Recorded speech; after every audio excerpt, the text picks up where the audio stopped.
So today's sermon is entitled The Secret of Longevity. Now you all see on the screen the number 3. And just throw random questions. If you think about the Bible, what is so significant about the number 3? Anybody want to shout out a few things? We got the Trinity, yes. The 3 angels' message, yes. Christ rose on the 3rd day. The 3 wise men, yes, and the 3 wise men obviously brought 3 different gifts: gold, frankincense, and myrrh. What else is 3? 3 in 1? 3? The 3 Hebrews, Shadrach, Meshach, and Abednego. You meaning those 3? Okay.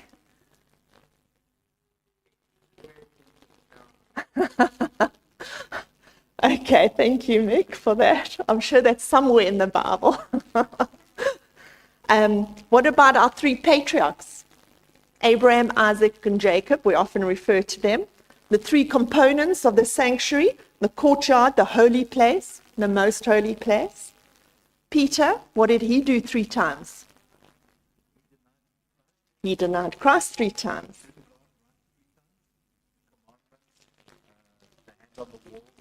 Yes. And Jesus wrote in the sand. Yes. Okay. Never thought of those. That's good. The 3 temptations of Jesus in the wilderness. Okay. So 3 is mentioned often, and through the sermon there will be, I won't say 3 hints, but there's going to be the reference to the number of 3. So children, if you want to try and pick up how many times I mention the number 3, you can count them and come tell me at the end. There might be a prize for you. So I'm now going to tell you a story about 3 friends. These 3 friends met in college, and they remained friends, and they formed a strong friendship as they met in college, navigated adult together. Their friendship just blossomed, and they formed a bond during challenging times. They had lots of interests, and the interests that they shared together formed their bond stronger through adulthood. And these 3 friends was Laura and Adam and Michael. So one day, Laura got the devastating news that her mother had fallen ill and been diagnosed with a serious illness. Well, Laura was, of course, upset, and not only did she have to navigate and help her mother with the illness she was going through, but she also had these mounting hospital bills that she wanted to help her mother with. And it was just becoming all-consuming and overwhelming for her. And she was starting to get stressed out and starting to isolate herself. And her 2 friends, Adam and Michael, got together and they said to her, "Laura, you don't have to do this alone. We're here for you." And of course, Michael, the more practical one, got together and he said, "I will draw up a payment plan for you. I will contact the hospital, arrange an extension so you can meet your payments. We'll try and approach some charities and see if they can help out in any way." And Adam was the more emotional support for her.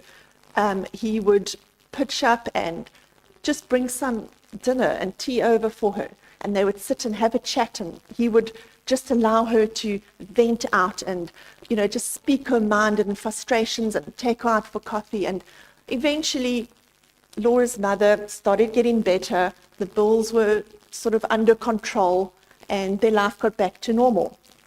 And then, all of a sudden, the next challenge hit. Michael had lost his job.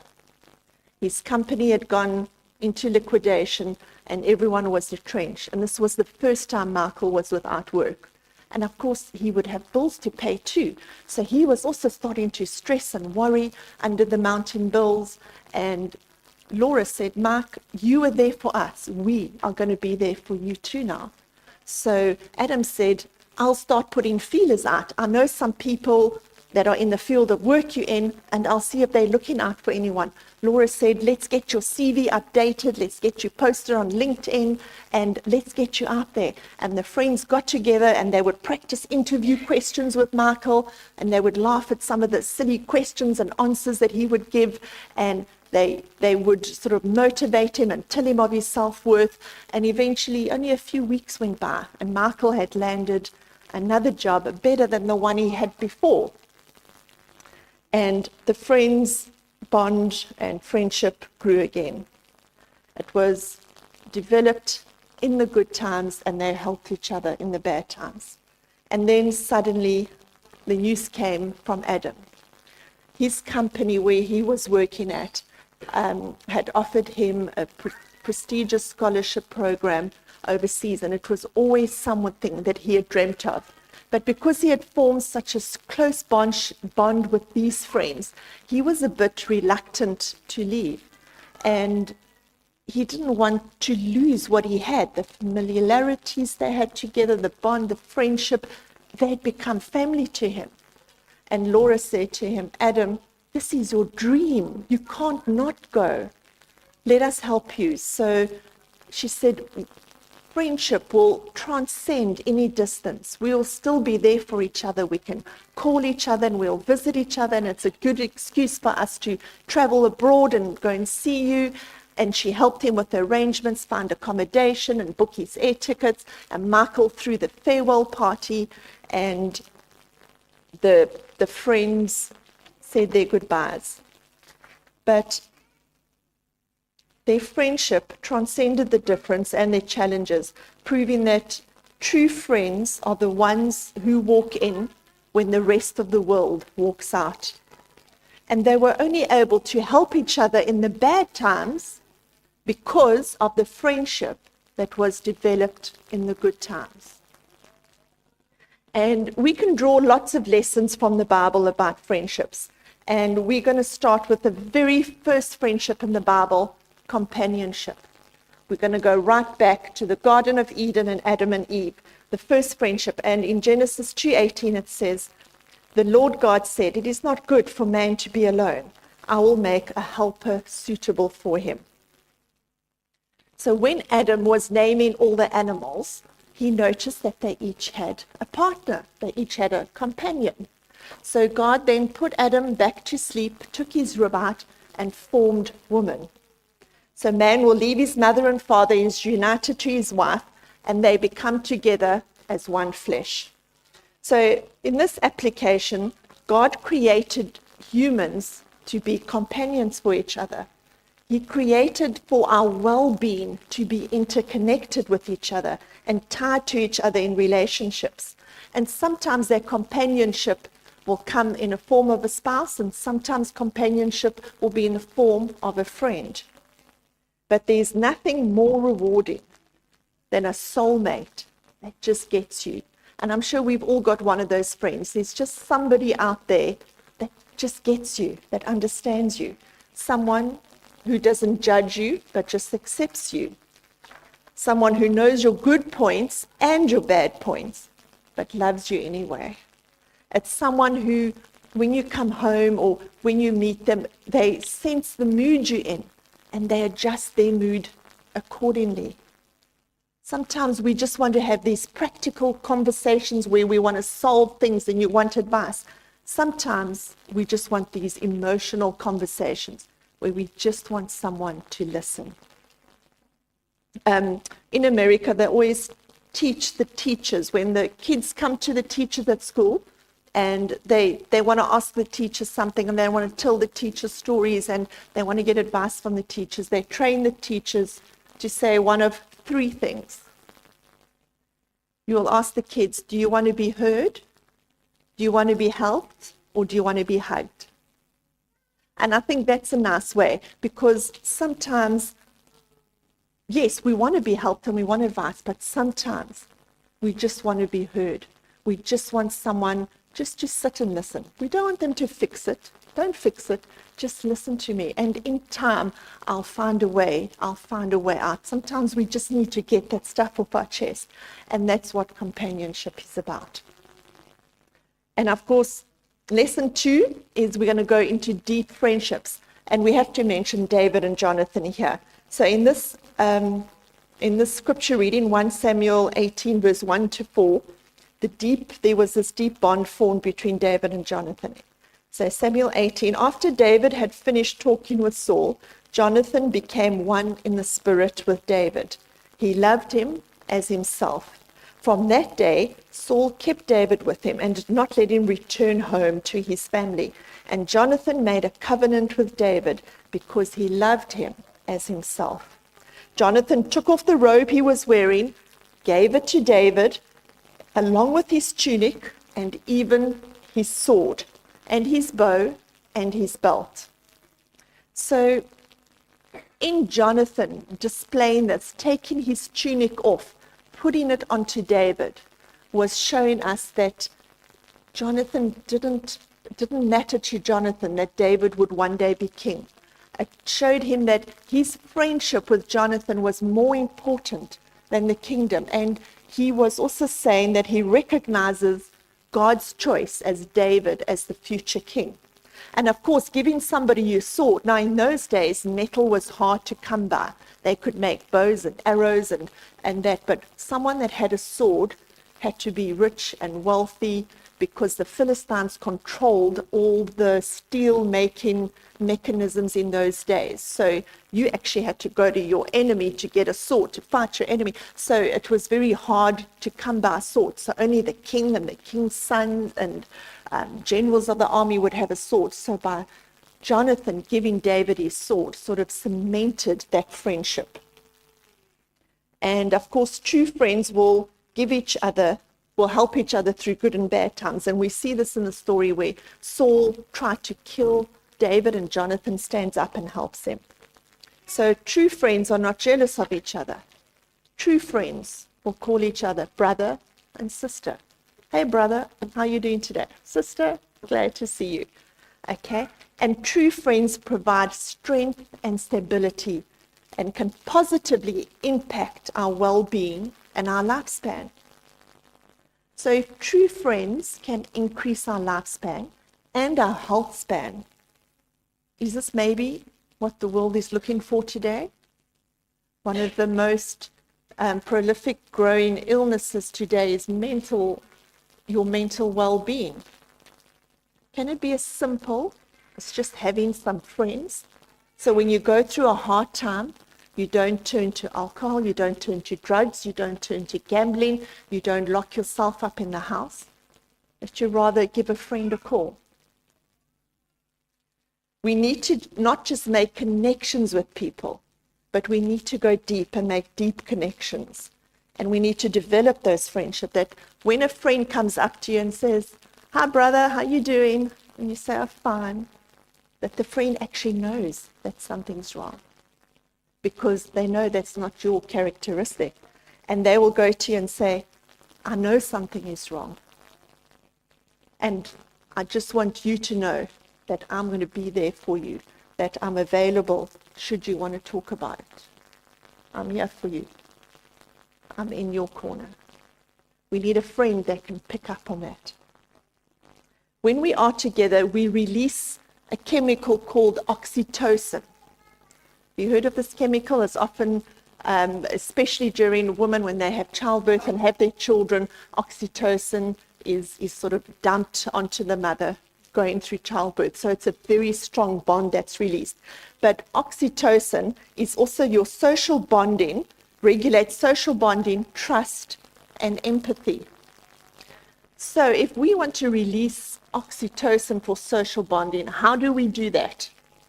Well, oxytocin is released by gaze in the right conditions, making eye contact with someone. Oxytocin is released by shaking hands. Oxytocin is released by giving somebody a hug. Oxytocin is released by sharing a meal with people, laughing together, talking together. And of course, oxytocin will be released with your partner, with intimate relations as well. So oxytocin is that sort of warm, toasty feeling we get when we are in the company of friends and people we love and care for, that we look forward to seeing them. So when oxytocin is released, it has been shown to lower depression. So if you are feeling sad and depressed, the worst thing you can do is to stay at home and dwell in that depression. You need to up your oxytocin levels, and your depression will start to lift. If you want to be depressed, I'll tell you what you need to do. You need to work from home every day and not go into the office. You need to have all Zoom meetings instead of face-to-face meetings. You need to stop coming to church and fellowship and listen at home to online sermons and 3ABN. Don't go to gym or any social clubs. In fact, don't even go out for walks in nature or call anybody for a chat. And that is how you develop depression. It's not the only factor, but it's by far one of the strongest contributing factors. And especially after COVID, we see a lot of this depression and mental illness coming through. There was a Harvard study that was done that followed people for many years, and it started sort of 1910, 1920, and it not only followed the students in Harvard, but it followed them through to adulthood, and it followed them when they had kids, and then it followed them when they had grandkids. Sorry, can we? Thank you. And it followed them right through their kids and grandkids. And it looked at different things. What was their lifestyle like? What did they eat? Did they exercise? What are their social connections? What's the environment like? They looked at a whole lot of different aspects. And they got surveys during the different stages of these people's life and their children's life and grandchildren's life. So it was a huge study that was done. And at the end of the study, what they found out is the people that were the healthiest and the happiest are the people that had the most social interaction. Okay, the most connections. And in those days, you didn't have Zoom, the internet wasn't there, so you had to see people face to face. So that contributed towards that. How many social connections they have, not only family, but friends as well. So we live in a world where we have never been so connected before. We've got Facebook, internet, emails, Twitter, Instagram. We've got all this technology at our fingertips. We are connected 24/7, yet we have never been so lonely in our lives before. We need that oxytocin. We need that face-to-face interaction. We need that hugging, the shaking of hands, the sharing of meals together. And I'm not saying all technology is bad. Technology is good if we use it appropriately, but we use it way too much and we start to substitute face-to-face things for online things. Just remember, technology can be a very good slave if you know how to use it, but it can also be a very poor master if you let it use you. We need to be able to have friends where we can reach out to others and just say, I'm really struggling with something right now. Can I talk to you? Or I'm battling to come to the terms with the death of a friend or a father. I'm really battling. Can I talk to you? And if we've got friends, we should all have this motto that we never cry alone. You need to be able to pick up the phone and phone a friend and say, I just feel like crying today. And their friend should say, go on, tell me about it. Or I'm coming over. We should never cry alone. And when your friend comes over, they don't need to fix anything. They just need to listen. And we need to have a culture where our friends, where we can be that friend and our friend will be that back to us, where we just sit in the mud with them. Don't fix it. We don't tell them what to do. We don't give advice. We just listen. We let them feel heard. We need to cultivate friendships where we can laugh together, where we can confide in each other and feel vulnerable knowing that it's going to stay there, where we have friends we can just vent it out if we have to. where someone we know, no matter what we say, they will just love us unconditionally, where we support each other in the good and the bad times. Then lesson 3, we want to learn about loyal friendships. And here we're going to have a look at Ruth and Naomi's relationship. And we follow that in the reading for Ruth 1:16 to 17. But Ruth replied, "Don't urge me to leave you and turn back from you. Where you go, I will go. Where you stay, I will stay. Your people will be my people and your God will be my God. Where you die, I will die. And there I will be buried. May the Lord deal with me ever so severely, even if death separates you from me." That is loyalty to its bitter end, where a friend will give up their own comforts, their own conveniences, their own time, to be of support for someone they care for. The friend will not drop you. They will rather drop what they're doing to come and help you. And if someone goes through a hard time, a sad time, a frustrating time, a challenging time, where maybe they lose their job or they get judged for something they didn't do, or they've lost a loved one, that they will stand by you, they will help you, they will support you, they will reassure you, they will comfort you, they will hold space for you, but still push you forward. You can go on, you can move on. I'm there for you. No matter how long it takes, we need to move forward. We need to get through this together. So loyalty and commitment provides the support structure that we need. And when we don't have that support structure is when we start turning to substance abuse. So much better to go to a friend than to go to a bottle. Whether it's medication or drugs or alcohol, we need to have friends that help us navigate through this thing we call life. And then we look at the importance of community. And here we look at the early Christian community, Acts, and I'm going to go to Acts for that, Acts 2:42 to 47. This shows the importance of fellowship and the community in your life. So in Acts it says, "They devoted themselves to the apostles' teaching, to fellowship and breaking of bread together, and to pray. Everyone was filled with awe at the many wonders and signs performed by the apostles. All the believers were together and had everything in common. They sold property and possessions, and they gave to everyone who was in need.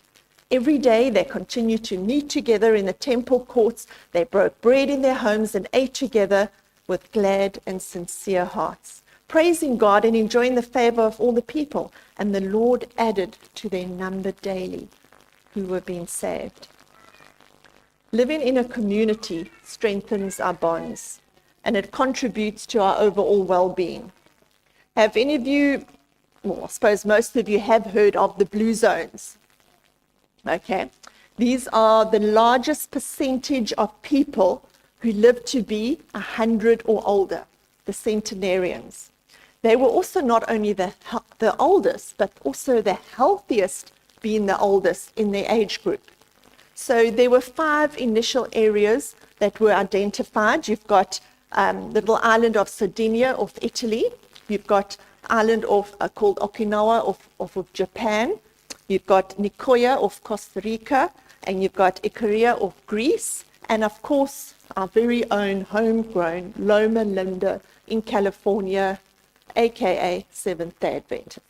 Okay, so they were one of the initial 5 blue zones that was spotted around the globe. There are more pockets now that they found, but those are the 5 initial areas that were identified.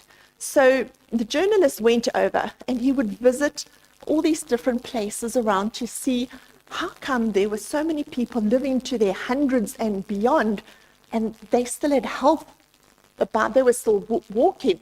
So it wasn't old people that were just living in old age homes or on life support. These were people that had their lifespan and their health span as well.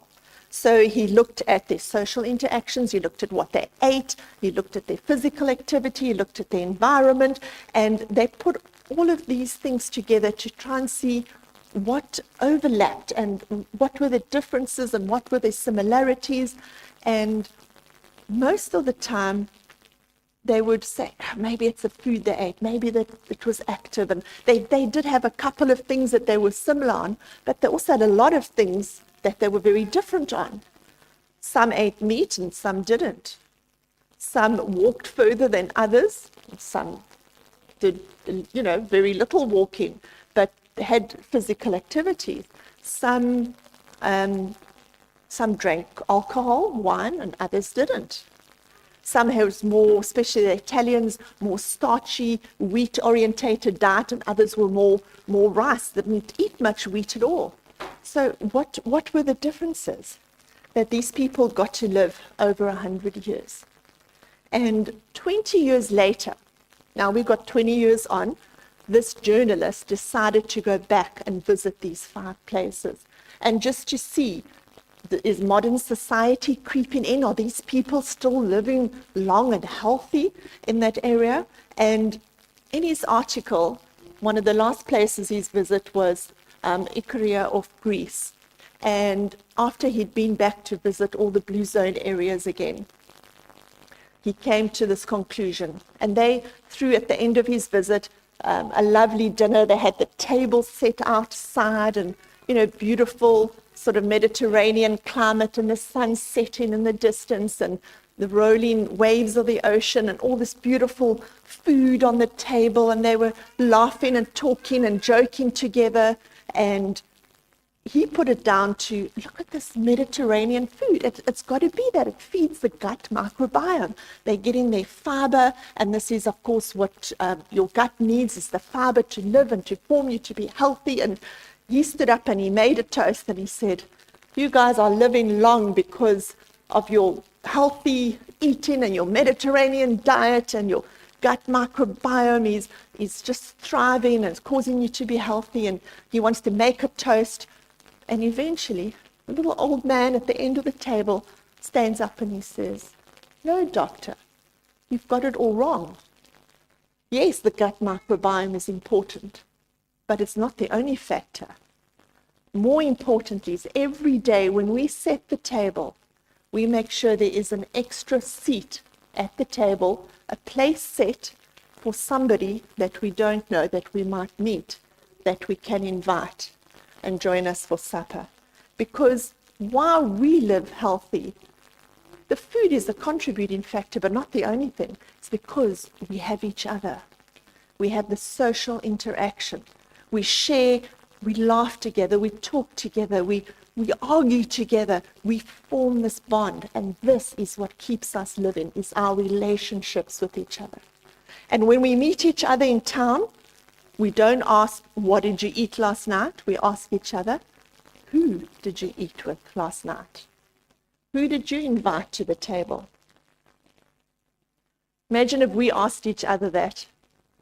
Who did you eat with last Sabbath? Who did you invite to your table? Who did you break bread with? Wouldn't that form closer bonds in our church? Wouldn't we be a lot less lonelier in our church, knowing that we had somebody that cared enough for us to share our lunch with and to break bread together? Now, back in South Africa, we used to do this often. I think, Mark, we're very sociable back there, and a sort of an unwritten Adventist rule that if somebody new came to the church, one person in the church would have to invite them for lunch. So got so bad to a stage where we had this family of two adults and the 4 kids, and we're traveling on our way home, and John would say to me, "Oh, I've invited the new family for Sabbath lunch." So I said, "Oh, which Sabbath? Next week?" He says, "No, today, they're busy following us." I'm like, "What?" So I'm saying, "Logan, when you get home, make sure the breakfast dishes are in the dishwasher. Caleb, that wet towel that you left on the floor, pack up. And Rachel, go and help Daddy set the table." And I'm thinking food, how much food? We've got 6 people coming for lunch. So that was just the norm, the social interaction. We, once luckily, this guy was just on his own, and you guys, well, they came to the church. So we invited him over with friends, because just about every Sabbath we'd either have family or friends or a combination. And so we invited the new guy to join us for lunch, and we found out he had just been an Adventist for about a year. He came in through a health evangelistic campaign and was busy watching Walter Fight's DVDs on health, and just sort of hit it off, and we phoned in and chatted, and he was actually traveling from the Knysna area and just came through to visit some of his friends in PE. And because he was a new Adventist, he said to his friends, I'm just going to go to the local church and I'll catch up with you guys again in the afternoon.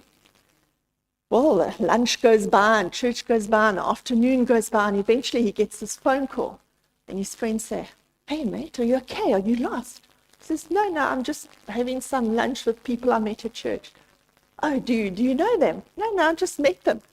6 o'clock, mate. How can you still be at their house, But when you open your home and you open your hearts, you allow friendships to be formed and to be bonded. And people, there's nothing wrong with spending the whole afternoon with strangers who now become friends, because you open your heart and you open your homes. So breaking of bread together is very important. Then we move on to, we look at the friendship with Jesus and his disciples. And we follow here in John 15, verse 15, where he says, I no longer call you servants, because a servant does not know his master's business. Instead, I have called you friends. So Jesus even valued friendship, and he valued community deeply. And close relationships are this fundamental aspect of life. Jesus had an outer circle of friends, which was all his disciples, but Jesus also had an inner circle of friends. 3, Peter, James, and John. And there's no greater honor than to serve a friend in need. And I think sometimes we have forgotten how to build deep relationships. We'll have superficial relationships, acquaintances, and we'll talk about stuff, if you want to call it, on level 1. We'll talk about the weather and what we did for the weekend and, sort of level 1 topics. But if we are to make true friends, we need to go a bit deeper to level 2, and eventually we'll go down to level 3 with very close friends. So how do we do this? Well, it starts off with surrounding yourself with trustworthy, godly friends who pursue each other's company. So it has to be a bit of give and take. If you give in and give in and give in and you're never getting back in return, then maybe this friendship is a bit unbalanced. So friends who stay together, pray together. We need to encourage each other, and we need to also admonish each other. That means, yes, sometimes we've got to warn each other or urge each other, but also sometimes we'll reprimand each other. And I know Mick has no problem in doing that. But to build a deep friendship, we need to go deep on 3 levels. So you're thinking of 3 again? Let's go deep on 3 levels. You need to find 3 connection points that you can have with somebody. So find a friend. Maybe you both love football. Maybe you both love some sort of sport, or you both love reading or cooking, and you enjoy the same author, or you like the same recipes. Bing! 1 level. Then maybe you're both Christians and you both share love for Christ. Bing! 2nd one. Okay? Find another connection point. Maybe you both love outdoor activities and hiking or cycling, or maybe you both like gardening. Bing! You've connected on 3 levels. That is the start of a friendship. So try and find those 3 levels where you can connect with somebody, and then you form your friendship from there. So go deep on those 3 levels. And then lastly, we look at the friends that offer encouragement and accountability. And I think this is important.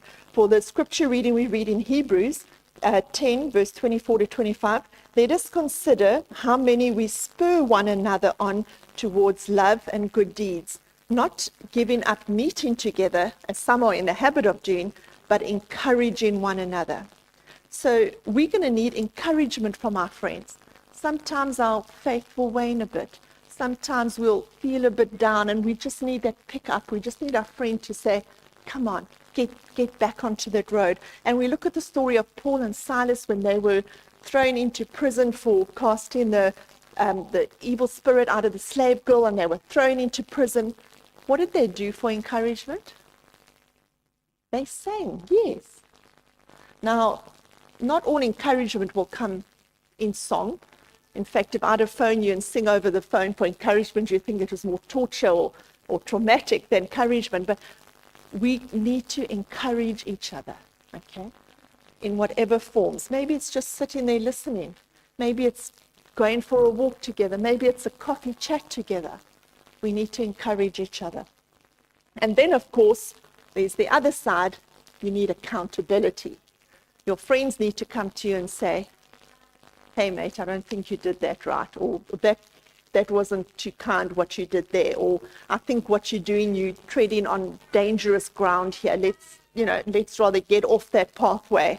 And sometimes we need that accountability partner. Maybe it's something simple like you want to get fit again. So you need an accountability partner to say, are you going to gym? Are you meeting your goals? Or are we eating healthy? Just to have somebody as an accountability partner. And we look at the story that involves King David and the prophet Nathan. Now remember when David committed adultery with Bathsheba and then arranged for Uriah, her husband, to be killed in battle. And of course, God sent Nathan to confront David in his sins. And Nathan used the parable to reveal David's wrongdoing, revealing David to confess his sins and to repent. So this story highlights the importance on having someone that can also hold us accountable and to guide us back to the right path. So in conclusion, we just do a summary of what we learned. It's good to find a soulmate, a companion, someone who hears you, someone who just gets you, someone who understands you. And we look at David and Jonathan. We need to invest in our friendship. Friendship isn't just going to happen. The story that we started off with, you invest in your friendships in the good times, so in the bad times you have somebody that's there for you. Ruth and Naomi, we need friends that are loyal, okay? Friends who are committed, who will stand by us in hard times, friends that will hold space for you and listen to you. And we need community. We look at the blue zones, okay? We need community for longevity. We need to break bread together. And the power of three, Jesus had Peter, James, and John. We need to connect on 3 levels, go 3 levels deep. Around 3 points of connections, you can make a friendship with someone. So to give you some takeaway action, and I'd love it if you guys could try this. I want you to do every 3 months. I want you to send 3 WhatsApp or messages to 3 different friends that you haven't spoke to or heard to for a long time. Or it could be someone that you are in contact with. But if you get in the habit, every 3 months, you send 3 messages to 3 different friends, especially the ones you haven't seen, and you're just going to say, hey there, I've been thinking about you lately. I hope you're well. I just thought I would drop into your inbox and say hi. And if there's anything you need to chat about, I just want you to know I'm there for you. Keep well. If you're close to them, you'd say, love you, bye. You'll be surprised how many people will reach out. And they'll say, how did you know I was going through this? This came through just at the right time. Thank you. I needed to hear that. But we need to be the ones that initiate it. It will all come back to you, believe me. It will come straight back up to you. So there's no greater honor than to serve a friend in need. So in closing, I want to leave you with this question. Who are your 3 closest friends in church, at work, out of church, in the community?